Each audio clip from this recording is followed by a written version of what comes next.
It's my great pleasure that we have Ben with us for the Saint-Saëns Violin Concerto. And I think we met for the first time actually here when I was assistant conductor a few years ago. I think so, right, yeah. Yeah, so it's amazing to be working together like this for the first time.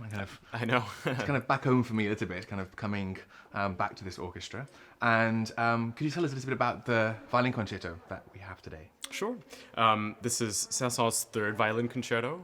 He was very industrious. He wrote 5 piano concertos, 3 violin concertos, many symphonies. This is his probably most famous violin concerto, and I think it's often given to younger violinists because the musical content I find to be gentle and naive at times. Obviously, there's rage and there's complexity to it, but I think the overall environment of it is actually quite simple.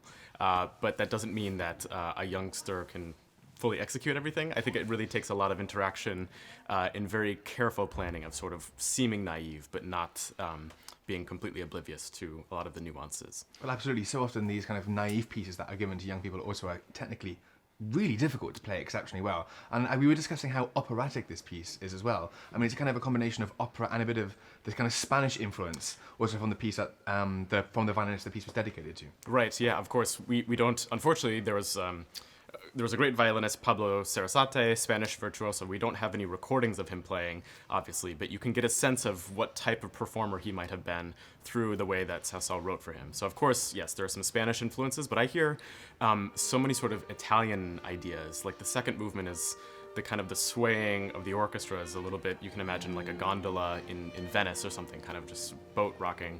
And then the third movement is this kind of quasi-tarantelle with an opening recitativo, this kind of like very cadenza, bravura element between, or conversation between soloist and orchestra.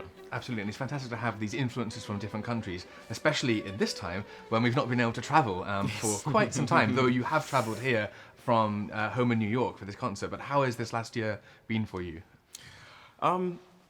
Obviously, in the beginning, it was not the greatest, but I have to say now that we're sort of, fingers crossed towards the end of this situation, I think obviously it's been very tough on the music industry, but for me personally as a musician, I found it to be kind of a great period of growth, I hope. I've never played better because I haven't ever had this opportunity to invest in different types of practice at home. I personally have found it to be, an inspiring time. Absolutely. For me also, I think that there's been a lot of time of self-reflection and having to look in, and actually, if you kind of can process those things properly, you become more comfortable with yourself, and of course that affects our music making too so much. Completely, yeah.